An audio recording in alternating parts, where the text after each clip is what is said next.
Mais uma derrota do Grêmio e mais um jogo com erros de arbitragem, mais uma vez o Grêmio sendo prejudicado pelos árbitros da CBF do Campeonato Brasileiro.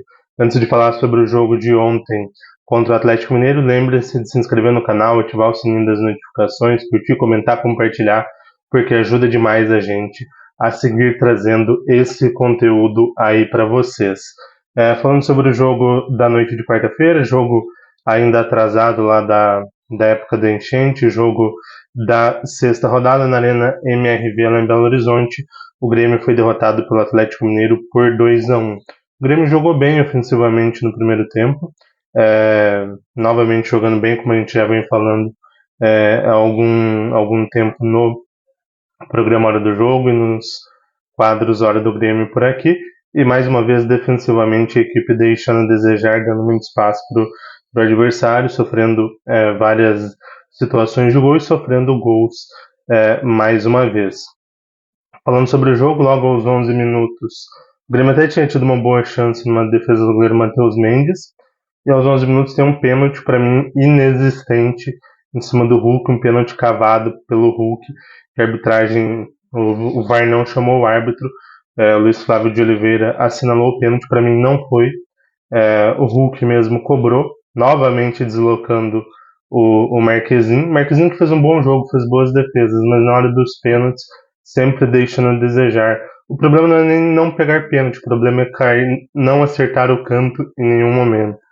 Se não me engano, com 2 disputas de pênalti na temporada e vários pênaltis contra, ele acertou o canto uma vez, então tá muito feio. Mas o Hulk fez ali 1-0, não demorou muito, aos 15 minutos o Grêmio buscou o empate com o Bright White. Esse lance, para mim, a regra diz que a bola batendo na mão do jogador que fez o gol tem que ser anulado. Para mim, ela bateu. Obviamente, a mão estava colada, não foi algo com intenção, mas como bateu no braço, para mim o gol foi corretamente anulado. Mas mesmo assim, o Grêmio seguiu buscando, seguiu criando, buscou o empate com o Aravena, um jogador que vem crescendo, que vem mostrando qualidade, já marca para o segundo jogo consecutivo, um jogador que pode ser importante nesse restante de temporada e também na próxima temporada. Após o gol de empate, o Grêmio deu uma recuada e o Atlético passou a pressionar um pouco mais, criou algumas situações, teve bola na trave, teve defesaça do Marquezinho e o Daverson, uma jogada em que o ataque do Galo conseguiu tabelar dentro da área do Grêmio, mais uma vez erros defensivos, e o Atlético fez o 2-1. Uma questão, Kahneman foi poupado do jogo porque tinha sentido um desconforto no jogo contra o Fortaleza.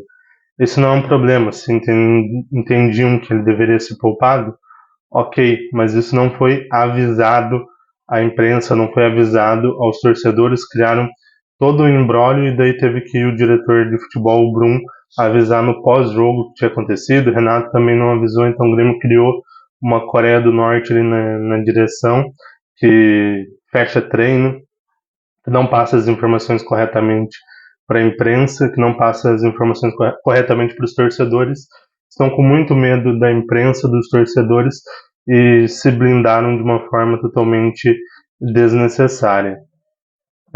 Falando da defesa, o Jeromel poderia jogar mais. Acho que hoje o Jeromel é mais jogador do que o Gemerson, é mais jogador do que o Rodrigo Eli. E Gemerson e Rodrigo Eli, depois de muito tempo sem atuar, fizeram uma dupla de zaga do Grêmio. Espero que pelo menos o Walter Kahneman possa atuar contra o Inter. Gostaria que o Jeromel também atuasse, mas olhando o cenário atual, acho complicado. No segundo tempo, com a desvantagem, mais uma vez o Renato criou aquele ornitorrinco tático, aquela chinforínfula, mudou a equipe drasticamente, sem qualquer empenho, qualquer organização tática, e foi terrível. Foi terrível porque a equipe não conseguiu pressionar o Atlético Mineiro, defensivamente sofreu menos, é verdade, mas não conseguiu pressionar, não conseguiu buscar o empate, então mais uma vez o Renato errando muito. O time tinha melhorado com o Marcelo, o auxiliar, nas últimas partidas, tinha um padrão tático um pouco melhor, mesmo com poucos jogos dele ali trabalhando com a equipe, Agora o Renato volta e voltam todos esses problemas táticos mais uma vez. O impacto na classificação, 35 pontos, 11º lugar ainda. O Vitória, que é o primeiro time na zona de rebaixamento, em 17º tem 29. Então ainda temos essa gordurinha de 6 pontos em relação à zona de rebaixamento. Mas vale lembrar, o Renato, sempre que cobrado em questão de zona de rebaixamento, falava, não, a gente tem 2 jogos a menos. Vocês vão ver quando a gente fizer esses jogos. O Grêmio até venceu alguns jogos ali nessa caminhada, mas os 2 jogos a menos, perdeu em casa para o Criciúma e perdeu esse jogo para o Galo, e durante a tabela também perdeu em casa para o Galo. Então, quando a Arena voltar, o Grêmio perdeu muitos pontos já na Arena, perdeu para o Galo e para o Criciúma, por exemplo. Como eu disse, ganhou do Fortaleza, ok, mas então esses 2 jogos a menos já não existem mais, e o Grêmio não criou uma gordura tão favorável assim em relação ao zona de rebaixamento. E agora, na volta da data FIFA, tem o Grenal.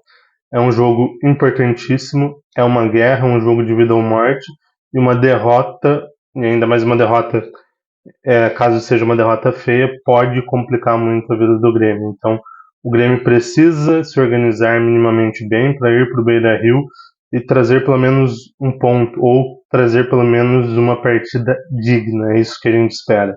Mas é isso, galera. Digam aí nos comentários o que vocês acharam da atuação do Grêmio e se inscrevam no canal e ativem o sininho das notificações porque ajuda demais a gente. Valeu!